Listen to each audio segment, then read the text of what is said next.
Transformers War for Cybertron, Earthrise, Fuser et Blast Master, constituant l'Astro Patrol référence E16.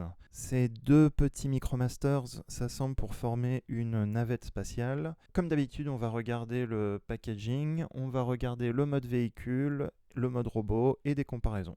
Mais d'abord l'historique, l'Astro Squad était à la base une équipe Micromasters de 6 robots qui était sortie en 1990. Aujourd'hui, la gamme Earthrise nous propose la navette spatiale. Ces Micromasters formaient un véhicule avec 2 robots. Ils ne sont jamais apparus dans des dessins animés, ont fait quelques apparitions dans des mangas. On les a vus également une ou deux fois accompagnés des figurines Legends dans la gamme Génération il y a plus de 5 ans. Packaging.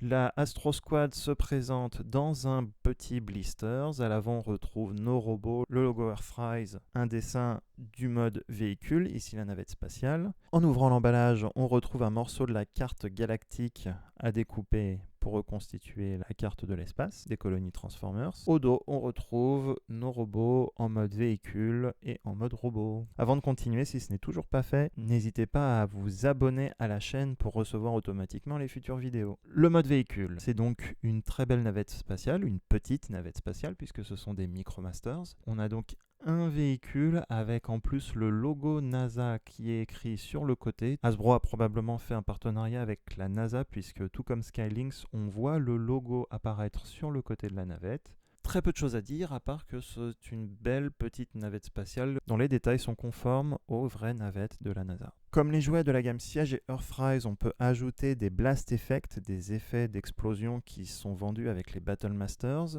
La navette peut donc avoir des effets de propulsion à l'arrière.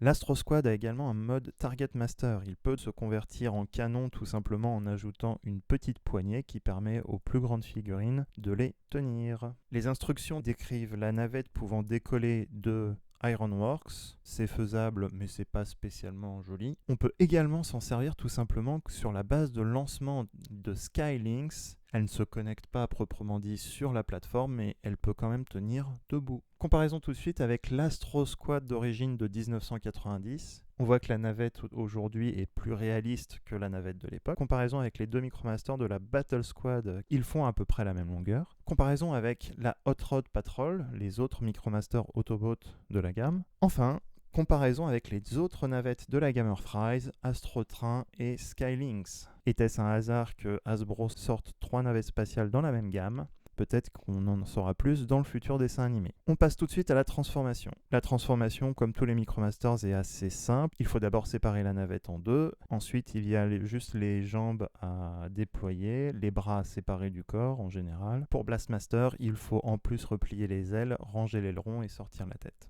Les modes robots sont assez simples, ils sont articulés au niveau des bras, des jambes. La tête ne peut pas bouger en revanche. On voit que Fuser a des petits blasters bleus peints au niveau des mains, mais ils sont bien fixés, on ne peut pas les enlever. Le détail en termes de couleurs est simple, avec du blanc, du bleu et du rouge, qui reflètent les couleurs d'origine des Micromasters de l'époque. Comparaison tout de suite avec l'Astro Squad d'origine, on voit que les personnages sont quand même très similaires. Le bleu est plus marqué pour Blastmasters d'aujourd'hui par rapport à celui de l'époque. On retrouve bien les mêmes couleurs d'origine, rouge, noir, blanc et bleu, et même le bleu ciel qui était sur les cuisses des figurines de l'époque. En fait, on regrette juste qu'il n'y ait pas plus de Micromasters comme à l'époque pour former une plus grosse patrouille Astro Squad. Comparaison rapide avec le reste de la gamme Earthrise, ici Sound Barrier, le Battle Masters qui se transforme en rampe, avec Wheeljack qui est une Deluxe, un Micromaster de la Hot Rod Patrol, on voit qu'ils sont vraiment de la même taille de la tête aux pieds,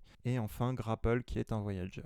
Voilà, ces deux figurines sont plutôt réussies, assez simples. Fuser et Blastmaster sont des Micromasters de taille typique qui forment un bon équipage pour vos navettes spatiales ou votre ville Autobot Earthrise. En France, on les trouve surtout sur des magasins en ligne. Je les ai personnellement pas vus en magasin. Encore une fois, si vous voulez voir les futures vidéos automatiquement, n'hésitez pas à vous abonner à la chaîne. Si ces Micromasters ou d'autres figurines vous manquent dans votre collection, n'hésitez pas à voir aussi les liens d'achat en description de cette vidéo. N'hésitez pas à les utiliser pour obtenir ces figurines et soutenir en même temps un petit peu la chaîne. A très bientôt pour une nouvelle revue.